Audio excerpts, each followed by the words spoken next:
All right, seventh Gear Over Rev fans, have we got a crazy, cool, super awesome guest with us this week? This guy is so darn busy. I don't know how he finds time to do it all because he heads up one of the biggest automotive dealership groups in Texas. You see him driving everywhere around the globe. In that, especially at least as for me, I remember and associate this guy with that iconic orange, white, and purple Wins livery because he's driven everything from LMP1 cars to P2 cars to Vipers to GT cars. Mercedes, you name it. He's won the 12 hours of Sebring. He's won the 24 hours of Le Mans. I believe he's also won the 24 hours of Daytona, as well as numerous poles, numerous race wins. Bahrain, I think, is even in that list. There's so many to go through, but without any further ado, welcome to Seventh Gear Over Rev, our new friend of the show, Mr. Ben Keating. Ben, welcome to Seventh Gear Over Rev, buddy. How are you? Thank you. Very good. Happy to be on the show. See, I told you I know just enough to be dangerous. So now I find it fascinating, Ben, with your history in the car business and all of that, that it took you almost literally forever in terms of race car driver years to get into racing, thanks to your wife giving you a cool school at Texas Motor Speedway. How did you not make that connection earlier? Texas World Speedway, Texas World Speedway. There we go. But it's an important distinction. I keep hoping somebody is going to build a replica somewhere at some point because it was an amazing track when it was still around. But yeah, it is pretty amazing. I mean, growing up, I have always, had a love for anything with a motor. It doesn't matter what it was. And I spent all my years enjoying going fast and doing crazy stuff, but I literally never knew that a normal person, meaning a non-race car driver, could take their car and go out to the track and drive it like that. And so when I got that Christmas gift, just a regular old, DE weekend at the track, I had no idea what to expect. I went there in shorts. I did not take a helmet. I didn't take any tools. I drove my car to the track. I had to borrow a good old open-faced helmet from the and after about 2 or 3 hours of learning how to drive fast, I promptly went into turn 9. I didn't have any brake. The car didn't stop when I hit the brake pedal. And even though I was a car dealer, I had no idea what it meant to boil your brake fluid. And such a great community in the paddock there. The guy next to me, jacked up my car, took off the wheels, we bled the brakes, and all of a sudden I had brakes again. What were you driving? Say again? What were you driving? I took a Dodge Viper off the showroom floor of the dealership. And that's also kind of how it happened. I took the Viper off the showroom floor. I went to Texas World. The general manager of Texas World said, "Hey, you need to come back in January because there's this group called Viper Days coming back." And so I went back in January. So that was, I got the Christmas present in 05. I went to the event in 06. I came back to my first Viper Days event in 07, of January of 07. I made a list of all the different things I needed to do to my car to make it a good track car. Added it all up. It was about $15,000 worth of stuff. Being the old used car manager, I realized I'm going to brand new car, turn it into a track car. It's going to be worth about 15 grand less. And so it was really a $30,000 spend. That's all the justification I needed to spend 50 grand on a race car that was there for sale. I put it in used car inventory at the dealership, and I went to my first race ever in April of 07. at Sebring. And I did 6 races in 2007. I was involved in 6 wrecks. And at the end of that season, the guy that ran the series said, Ben, if you get in one more incident in the next 6 events, we're kicking you out because nobody wants to be on track with you anymore. Wow. And apparently that's what I needed. I put together between a Jeep Cherokee and a Dodge Grand Caravan. I figured out how to add ABS to my Dodge Viper, and I pulled it. I toned it back a little bit. I was trying too damn hard. As is true with any car that any of us drive, the car's abilities exceeded my talent behind the wheel, and I needed somebody to tell me I needed to throttle it back a little bit, be a little bit more patient. I was trying to force stuff to happen when it wasn't there, and that's kind of how it all got started. Yeah, sometimes you got to have those, not only those welcome to racing moments like the boiled brake fluid, but some of those come to Jesus meetings and saying, hey, dude, dial it back a little bit and you'll go faster. Yeah. Plus, too, if you're going to drive a Viper in anger, depending on the year, those aren't exactly easy cars to track. That's not a beginner car. No, but I think, all of my experience of getting, stupid in some other type of car, it prepared me for that experience. Or maybe I just needed the thrill of trying to drive that car. It was a 2000 model, so it was right before ABS, no traction control and no ABS. So it was a true driver's car. Yep. But it, golly, I learned a lot. That's for sure. I can only imagine. And you've got a long history with Vipers, man. I mean, you were even just here in our backyard, or my backyard here in Indy this last weekend as part of that Viper Challenge stuff too. So you've got kind of a long affinity with the Vipers, don't you? Yeah. I mean, as I said, I got my start in Viper days. That became club racing in the Viper Racing League. And I did that, at 07, 08, 09, 2010, 11 and 12. So for 7 years, and that's where I learned everything. That's where I learned any kind of, that's where I learned racecraft, and that's where I learned how to drive and, how to pass. And, that was my racing school, if you will. And I loved those guys, being with those people. I eventually made the transition over into endurance sports car racing. I did the last year of the American Le Mans series in the GTC class, racing the Porsche Cup cars.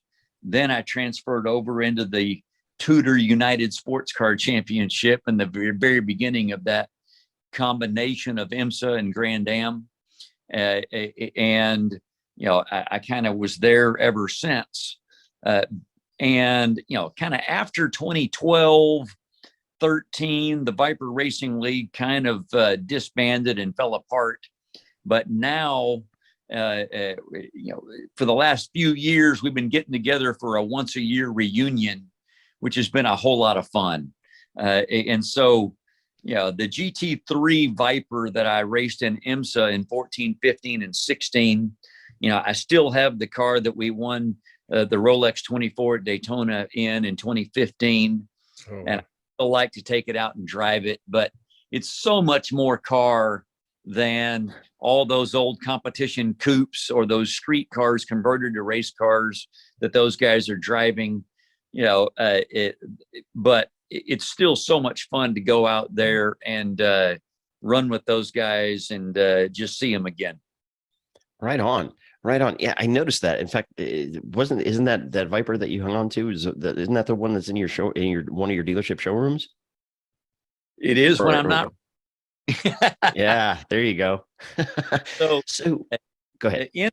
What I have, what you may be referring to is, after we won the Rolex 24, I took we didn't clean the car. I took all the dirty, body panels off the car, and I bolted them together it looks like I've got a car in the showroom, but it's really nothing more than all the body panels bolted together to make it look like the shell of a car. Nice. Well, I certainly appreciate, having all those tire marks and all that stuff from a good, long, hard fought, grueling 24-hour race showing up on those cars. That definitely tells you it's been rode hard and kind of put away wet, so to speak. You bet. Yeah. So when you started making that transition, you talked about the Tour Series and the GT3 cars and that kind of thing. Was that for you, was that kind of a big step moving from the Viper into those cars, or was it pretty seamless? So I'll say it was a pretty big step, just from the standpoint of, well, first of all, getting used to multi-class racing, getting used to being the slowest class of multi-class racing, getting used to being passed, looking just as much out of the rear view mirror as you are the front windscreen, and being comfortable being in those positions. But, I think back to racing those old Cup cars, back before you had paddle shifters, and, we had to pull on that sequential transmission with just the right amount of force. You had to blip. You had to heel and toe. You had to, use the clutch and all that stuff that you don't have to do anymore. It was so much more work to drive those cars, but it was so much easier to make a mistake.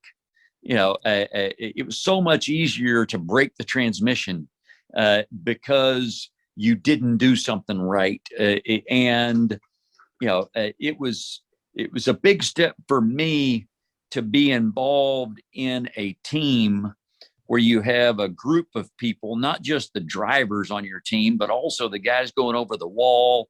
Everybody involved in a team is there because they want to win and they want to do well. And that's very different from, me owning the car, taking it to the track and driving it. If I break it, then I go, shame on me. I broke it. Right. Let's fix it and go back to the next one. It's a totally different scenario when you got a whole team of people that are relying on you to not be an idiot. Yeah. And that took a little bit of getting used to, but I'll also say, I had a lot of questions from the guys this weekend at the Viper reunion, just asking, how can I improve my driving? And my number one recommendation is to get involved in endurance sports car racing because, I don't know, you can only learn so much when you are driving. You're the only one driving the car. You're doing it for a 45-minute race or a 30-minute, practice session or something like that. You are doing everything you think you can do to get the speed and the lap time out of that car. You're trying as hard as you can try. And as far as you know, that's all there is to get. Right. It's so much different. It's such a better tool when you have three different people in the same car on the same track at the same time, and those guys go out there and do something that is completely impossible from your perspective. Just this weekend when I was racing in the Indy 8-hour race, I'm driving that AMG GT3 car as hard as I can drive it. And yes, okay, I've proved that I'm a pretty good bronze driver. I've proven that I'm not an idiot behind the wheel. And, I think, man, that was a pretty good lap. And the car wasn't that easy to drive and so on and so forth. Colin Braun gets into the car, and on his second lap, he beats my best lap time by 1.2 seconds. Wow. And that's an eternity. Yeah, it's an eternity. And very humbling. Yeah. My first response to that is, what an asshole. But but I mean, it's just amazing, because with all the data and everything, you can go back and go, okay, clearly I have so much to learn about how to get speed out of the car. And I can look at everything that Colin's doing, compare it to everything I'm doing. And that there is no better learning tool, in my opinion, than that comparison.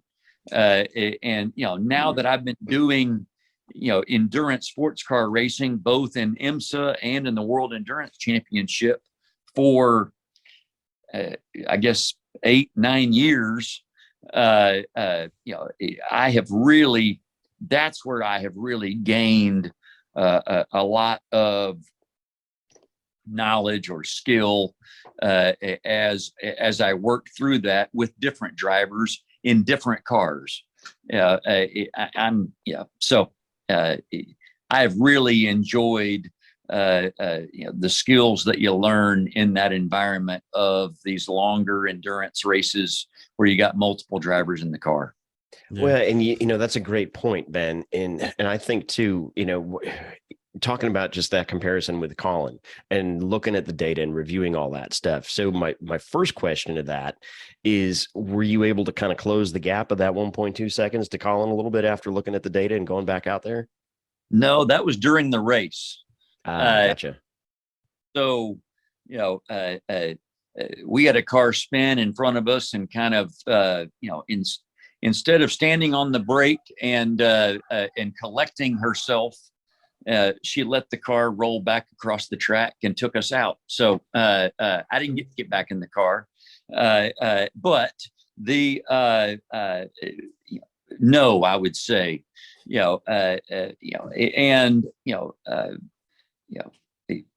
there are quite a few differences.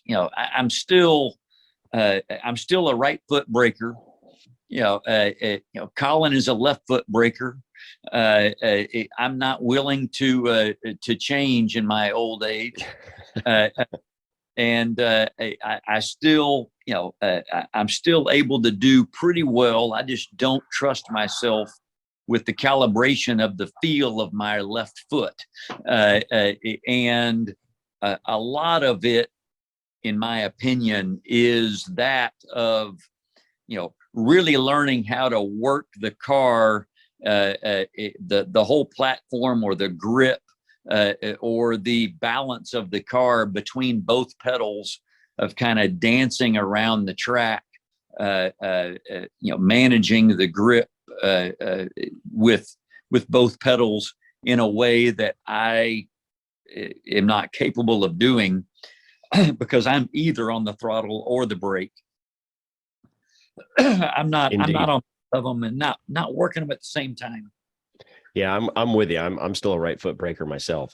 And, it's interesting with your history, as much endurance racing as you've done for such a long time, and so many of your different teammates across the different platforms, whether it's the P1, P2 cars, the GT cars, whatever it is, it's almost like the bar is constantly being changed or moves in terms of what you can learn and what you see from these other guys that you're racing with, isn't it? Yeah, for sure. It's interesting, like at Daytona, in most of the last 10 years, I've been in 2 different cars at Daytona. And I love that race. I love that event. It's the only event in the world where, I can be in 2 different cars. And usually with the team, with the team manager, the teams hate that because they're scared to death that I'm going to get in the GT car and try to drive it like an LMP2 car, or I'm going to get in the LMP2 car and try to drive it like a GT car. But I really think I gain a lot in all the different cars that I drive because of becoming proficient in lots of different types of cars. For sure, it takes me a little longer to build up to speed in the LMP2 prototype than it does in the GT car because, my braking points or my turn-in points or my minimum speed that I've calibrated my mind to is just a little bit slower than what the P2 car will handle. But I'm comfortable building up to that slowly. And, like this year at the 12 Hours of Sebring, I had a 10-hour race on Friday in an Aston Martin in the GT car on Friday at Sebring, and then the 12-hour race on Saturday the following day in the LMP2. And so I had to manage going back and forth between those two different cars over that weekend. I got the pole in both cars by a significant margin. And it was some of my best qualifying, some of my best racing that I've done.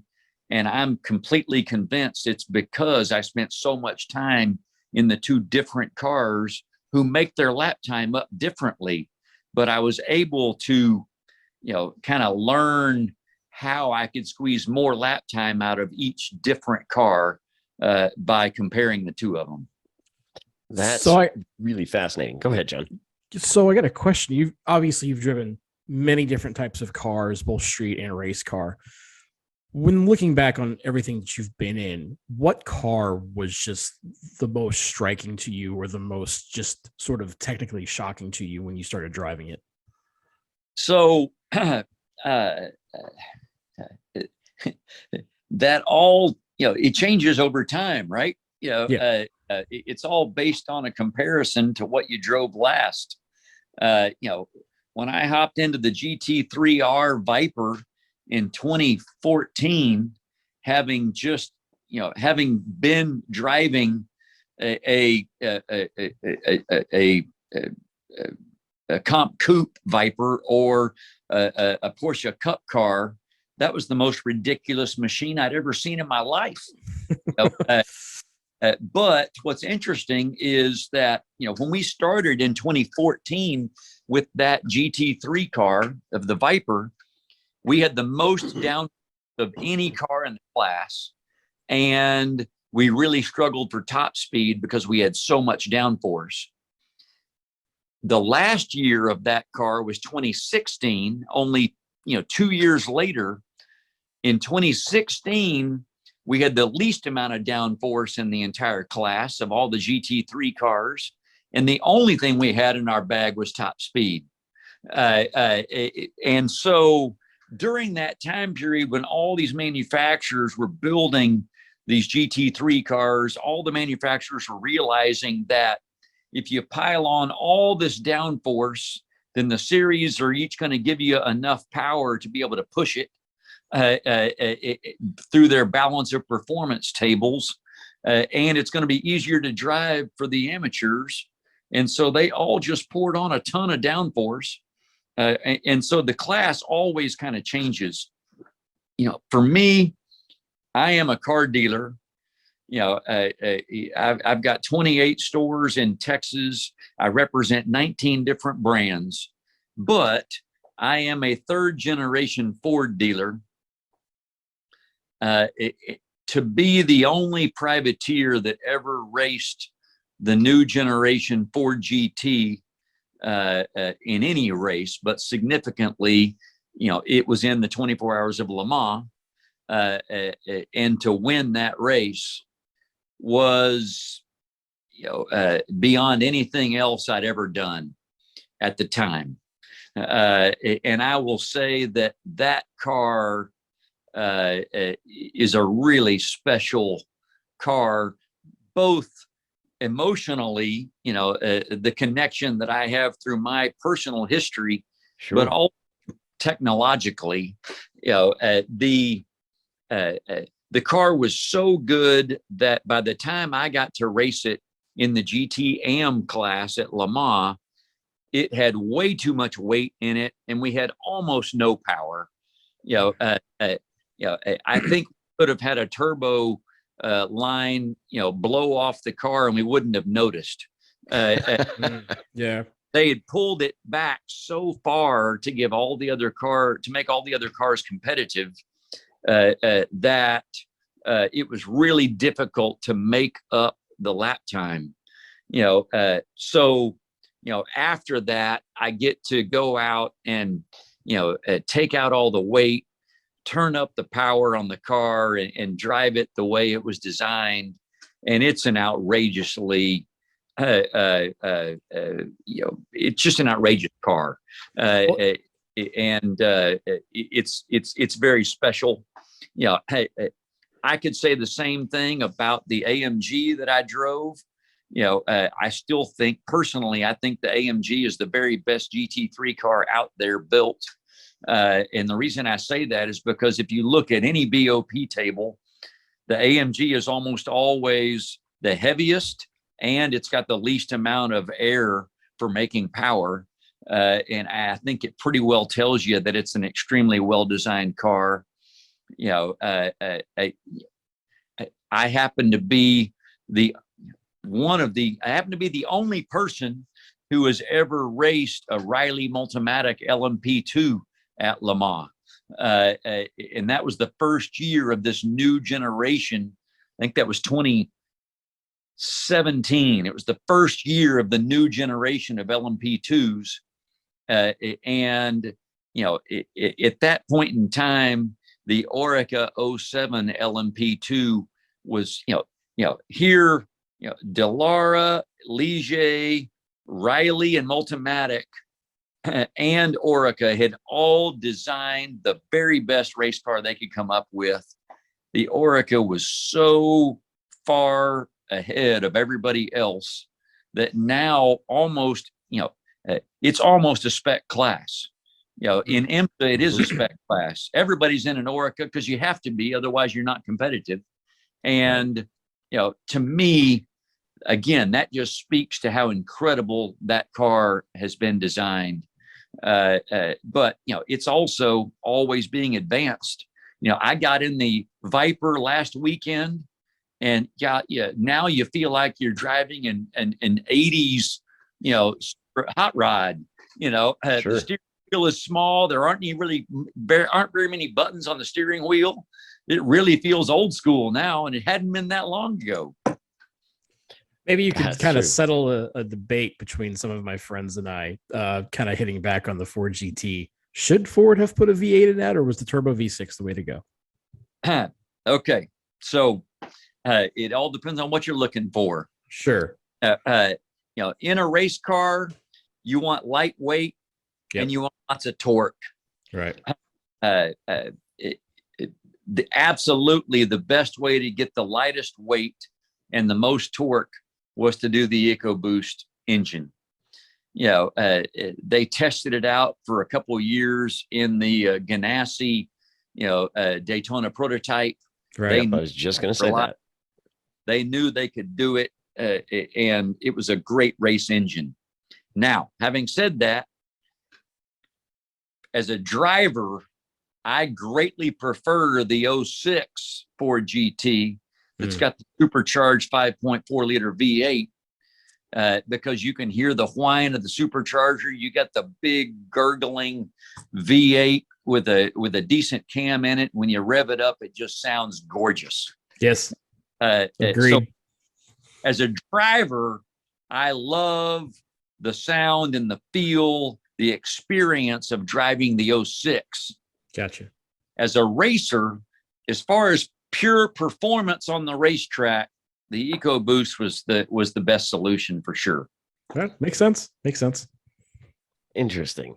I'm just thinking, it's almost impossible, Ben, to track every different type of car that you drove. And like you said, a lot of times for however many years it's been at Daytona now, where you've been driving multiple cars. And I think even though I had heard of you before one of the 24 hours of Daytona, then all of a sudden I heard, oh, Ben Keating, who is driving this car, is now in this car. And I'm like, wait a second.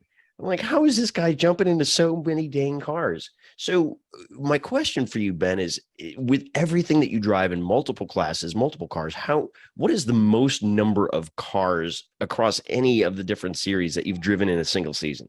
Like how many different cars have you driven at the most in a single season? 3. Because Yeah, no, maybe only two, actually. Maybe only two. Because whatever one of the cars I race at Daytona is going to be my full season ride, and then the other is something else. So that's what it's been every year. The only place where I've really driven two different cars in a race is at Daytona. It's the only race you can really pull it off.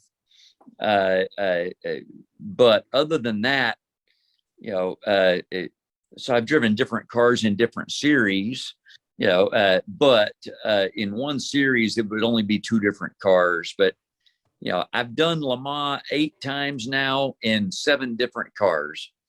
Wow.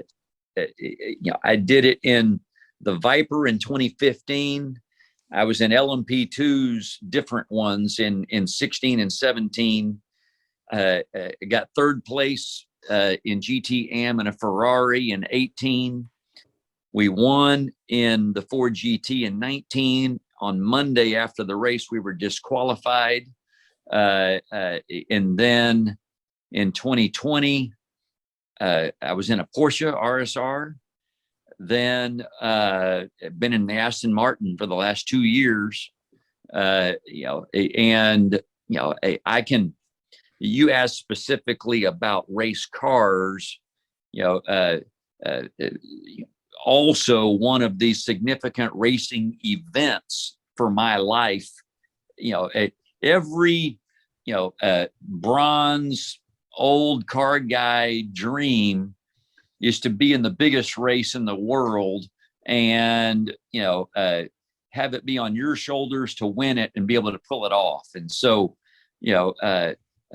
the way that we did the strategy in 2019 for Le Mans was for me to push all of my drive time to the end of the race. And so I had to do 3 hours of racing in the last 3 hours and 20 minutes of the race. And so we had, roughly, call it 30 minutes to go in the race. They had penalized us for a couple of things. And so I get back out on the track, and Bill Riley comes on the radio and says, Ben, I'm really sorry about that, but we still have a chance. And I had been saving fuel trying to extend my drive time to get to the 3 hour mark. And so I know Bill well enough to know that that's not how he talks. I come on the radio and I said, what the hell do you mean we still have a chance? And he said, well, you've got Jörg Bergmeister that's only 12 seconds behind you in second place, and you still have 20 minutes of driving to do. And I said, well, do I still need to save fuel? And he said, no. So I basically did a 20-minute qualifying session. Yeah, I was just going to say. I did the fastest laps that I've ever done at Le Mans at that point in time in the last 20 minutes of the race. And I turned it over to my co-driver with a 3-second lead, and he closed the deal. And, as far as a racing experience, that was one of the most special experiences that you dream of as a bronze driver. But I'd also say, this year at Le Mans, it was really special. We won the race in the Aston Martin, which was, everybody talked about it being redemption or revenge or whatever from being disqualified in 2019. That's not how I viewed it. But what really made that race special this year was that we clearly did not have the fastest car. The Porsches were about 2 seconds a lap quicker than everybody else. But, for 3 drivers and a whole team of people to have an absolutely perfect race with no penalties, no excursions, no spins, no mistakes, a perfect race, and to know that everybody on the team did their job, they did it well, and that's why we earned the win, makes that experience also one of the most special in my career. So I'm sorry, John, go ahead. yeah, just as a myself who's just a racing fan, I'll watch a race, and of course I did watch when the disqualification happened. And I was sort of sad because I was legitimately pulling for you guys. But how does that process happen when they approach you about something like that? Because as a race fan, all we hear is X car with X team, they've been penalized for whatever, disqualified for X reason. Tell us, how does that process work? So it would be a pretty good podcast to go through, the last 8 years to talk about all the different series that have made up rules, have changed rules as a result of something that I have done. All right, seventh Gear Over Rev fans, take note of this. We're going to have Ben back on just to do that specific podcast. Just that So what I will say is that, back on that, I think it's old enough now that it's probably appropriate to talk about. But, back, and if you don't want to, we can totally not. So I'll just say that our pit stops were faster than everybody else's because we exploited a loophole in their rules. We were within the rules, but we were the only people to exploit the loophole. And so now they've changed the rules on pit stops to where it's impossible to do that. They realized partway through the race that we were exploiting a loophole in the rule, and they set out, in my opinion, to make sure that we didn't get to profit from it. Gotcha. Okay. That is why, we got a hole knocked in our front bumper in the first hour of the race. We raced like that for 22 hours. Yeah. There were other cars on track that had worse damage than we did, but they forced us to come in and change our nose because we had a 2.5 minute lead.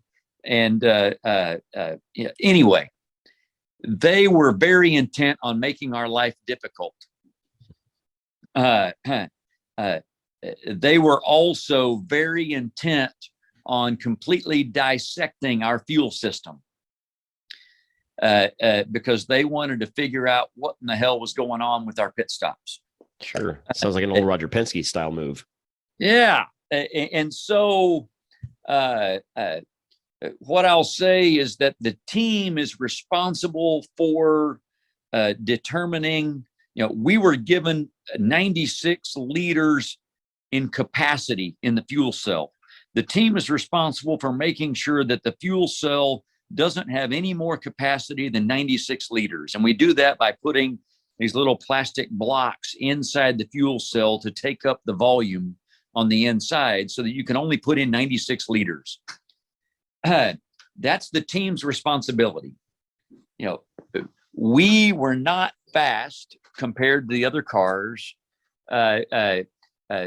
We were concerned we did not have the pace. And I was personally involved in the decision to set our fuel cell exactly at 96 liters.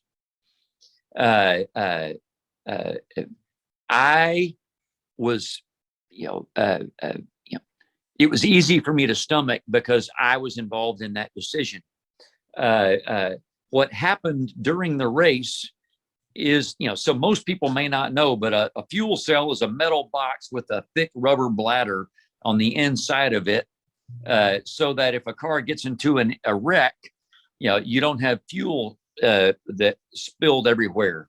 And at some point during the race of being filled up and emptied and filled up and emptied, or heating up, or vibrations, or whatever it is, somehow or another, we had a wrinkle in our rubber bladder, or a corner of the fuel cell, the rubber bladder got better into a corner. Somehow or another, the fuel cell expanded during the race by 400 milliliters. Four tenths of a liter. And so the way they test it is on Monday after the race. So, everybody goes home after the race. All the cars are in parc fermé. Nobody can touch them. The next day, they start putting them through tech inspections. We knew we were going to be completely dissected. The way they check the volume of your fuel cell is you take your fuel rig and you fill it up. And then you pump it out and they measure what comes out. Okay. It came out at 96.4 liters. They did the test 3 times. Wow. It came out at 96.4 liters.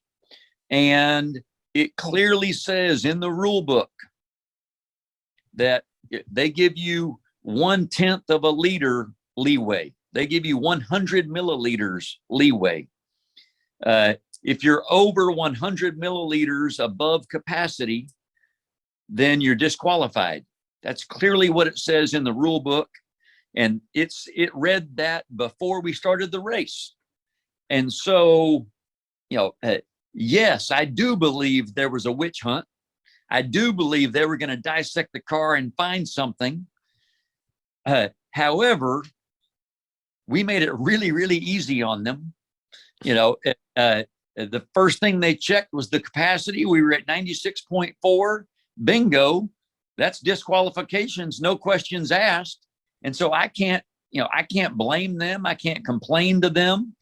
All I can do is accept what it is, because I was involved in the decision to set it at 96 liters. Having said that, we were burning 6.5 liters per lap. Wow. Yeah, so that's a lot. I also know that, of course, it's a really long lap, 13 and a half miles or so. Sure. But I also know that we did not win because of that. We did not gain an advantage because of that. We wouldn't have gotten to turn 2 on 400 milliliters when you're burning 6.5 liters a lap. Right. And so, because I know that it was not, we were not cheating, because I know that it was not intentional, because I know that we did not gain an advantage, I still tell everybody I won that race. Mm-hmm. Everybody in that race knows who won that race. It was won based off strategy. When they took the trophy away from me, I called the trophy shop in Le Mans and I ordered a new set of trophies for everybody on the team. That's cool. That's awesome. I display it proudly because we won that race, as far as I'm concerned. Why was there such a witch hunt against you guys, though? Because you were exploiting the loophole, or was there more to it than that? Well, or can you even speak on that? I have a ton of conspiracy theories. Yes, I think it was because we were exploiting the loophole. There are a lot of people that think that the ACO was upset with Ford because they closed a transmission plant in that county, in that part of France, that cost 800 jobs in the county. There were people speculating that they were upset with Ford and had a witch hunt because of that. There were people that speculated that, they were still upset with Ford, how much of a advantage they had the first year those cars came to Le Mans. I personally think it was all just because of us exploiting the loophole. All the other teams are complaining it's impossible for those guys to do a pit stop that quickly. And so when you have all the other teams complaining about one team having fast pit stops, they feel like they've got to do something about it. That's what I think it's about. And if they hadn't have done something, then there'd have been a riot, basically, for right. letting it go. And if the shoe was on the other foot, I'd be leading the, I'd be standing there with a pitchfork leading the witch hunt. Right.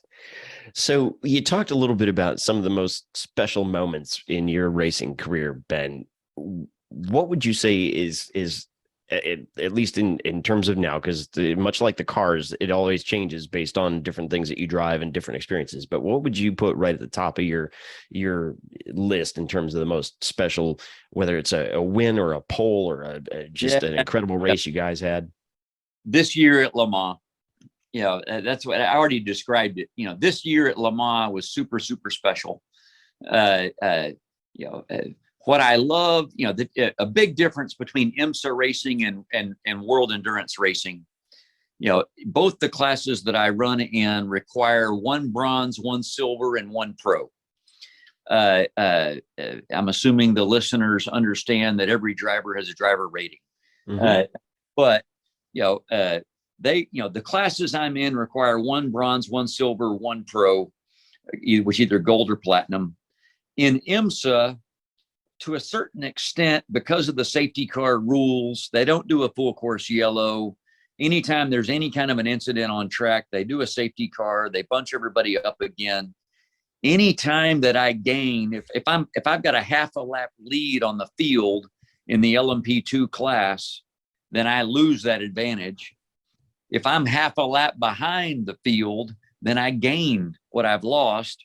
And so in IMSA, it creates exciting racing, but for me personally, as a bronze driver, my main job is just to keep the car clean. Just don't screw up.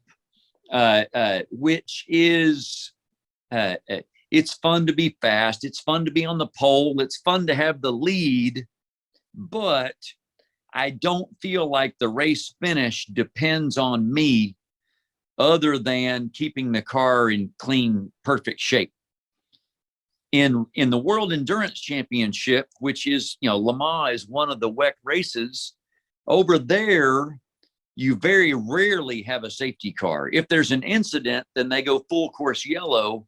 Everybody keeps their position on the track as you go around.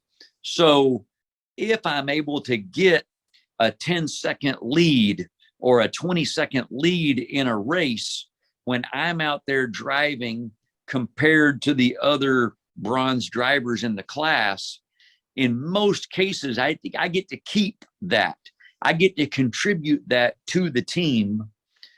I get to make life easier on my pro. And I love the scenario of feeling like I really contribute. This particular year at Le Mans, I really felt like I contributed a lot, which was super special. Just because, even with 3 hours left to go in the race, we didn't think we were going to win it. We didn't think we had a shot to win it. We had a Porsche that was in second place and a Porsche that was in third place. And because they were 2 seconds a lap quicker than we were, they were going to catch us and pass us, and we were going to get third. One of them broke, had a suspension failure, and the other one went through the gravel because they were trying hard to catch us. Just having a perfect race and knowing that I was a lead contributor to the finish is super special. That's awesome.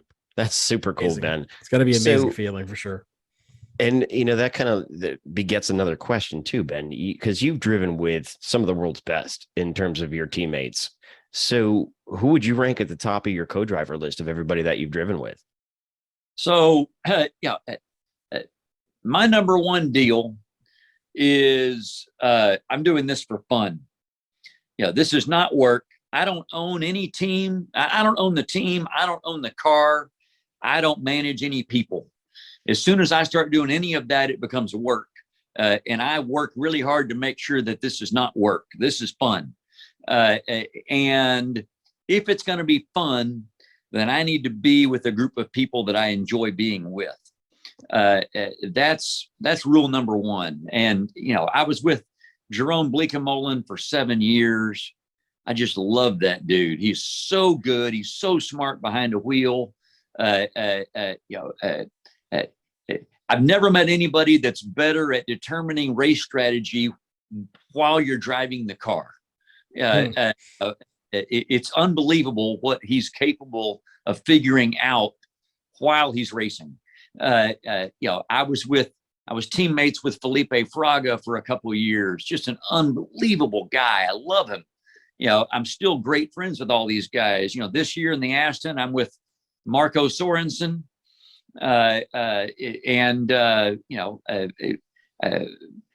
got some. I've got some pretty fun announcements coming up in the next month that will I'll be able to talk about some more cool people that I'll be driving with. But my number one thing is that I've got to really love the people I'm with, and I love Bill Riley is just a fun guy to be around. I love the dude. Bobby Orgel that runs PR1 and the LMP2 team is just a great guy. It's a great family atmosphere there. Tom Ferrier in the World Endurance Championship, again, just a great guy. And so I really lean heavily towards being with people that I enjoy being around. The difference in speed between most golds and platinums is not it's not as big as it is between the differences between bronzes or even the differences between silvers. There are a lot of really, really quick guys who are also really, really good guys. And that's a requirement for being teamed with me, I guess is what I would say. Very cool. Very cool. And I was actually, you kind of alluded to there a little bit. I was going to ask you, can you talk about your 2023 plans, if at all, at this point? I know you said you got announcements coming up, and I don't want to jump the gun or jump the shark, but what do you got going on? I can't yet. I hope that it's similar to this year. I hope to do a full season of the World Endurance Championship again. It's the last year of the GTE spec car, which I love the GTE spec car. And I want to be part of the final year for GTE. I want to be part of the 100th anniversary for Le Mans. And I also expect to be in the 4 long races in IMSA, the Michelin North American Endurance Cup. I've won that 5 out of the last 6 years, and I'm dead set to win it again next year. And so I'll be back in the LMP2 there with in the 4 long races over there. The focus right now is I've been racing a really long time. Last year was the first time I ever won a true full season championship in IMSA in the LMP2. Right now we got 1 race left in the World Endurance Championship. Got a 20-point lead in the championship over there. We got an 8-hour race in Bahrain. The 8-hour races in that series have 1.5 times the point values. The last 2 races I've been in, I've had incident, there have been incidents and we've not finished the race. And so it's been a good lesson for me, a reminder to me that in order to finish first, you must first finish. So I'm going to be 100% mainly focused on the championship over there. I don't care about the race finish. I just care about winning the world championship. That would be definitely another box to check off on the dream list. No kidding. Definitely another feather in your cap that has so many of them already. And we sure hope you close that deal out, Ben. Now I know we've taken up a good bit of your time here, but John, have you got anything here left for Ben before we let him go and get on with the rest of his day? Because I'm sure he's got people waiting on him. Yeah. So I guess me being a huge car guy as I am, I'm just curious, what's your daily driver? So I've got 5 Dodge Chrysler Jeep stores. Dodge Chrysler Jeep Ram, I guess I should say. I still want to call them Chrysler stores, but my favorite daily driver is a Jeep Trackhawk. Oh yeah. The Jeep Cherokee, all-wheel drive, 765 horsepower. It looks like a total mom mobile, and it'll blow anybody off the line. It's so much fun to drive. Unfortunately, they don't make it anymore. No. So right now, I'm driving another hot rod mom mobile. I'm driving an E63S station wagon, a Mercedes-Benz station wagon with the bi-turbo V8 all-wheel drive. Yeah. A hot rod wagon. That car is pretty badass. I'm not going to lie. Well, fantastic. So Ben, again, thanks for taking the time with us this afternoon. We sure, both of us, John and I, wish you the best at the final WEC race there, the 8-hour. We're hoping you add another championship. We would love to have you back on the show here when your schedule allows. Maybe we can talk more about your plans for 23 once they come to fruition and the point where you can talk about them. Yeah, you bet. Thanks, guys. I enjoyed being with you. It was great having you. It was a pleasure for both of us. It was great to finally meet you, Ben. You've been one of those guys that I've admired over the years. And when I had the opportunity to connect with you, to possibly have you come on, I was like, heck yeah, I want to talk to Ben. Ben's a good guy. So thank you very, very much, Ben. Appreciate your time. So, a quick plug. If any of your listeners need a new car, they should go to KeatingAuto.com. We have many listeners in Texas, Ben. We have many listeners in Texas, and I will definitely make sure that we make that plug and get them your way. So I'll tell you what, next year I'm looking to get a sports car, so maybe I'll hit you up. All right, Ben. Once again, best of luck the rest of the way in the WEC Championship. Looking forward to getting back with you, and thanks for coming on the 7th Gear Over Rev show today, my friend. Good luck. Thank you. Thank you, Ben.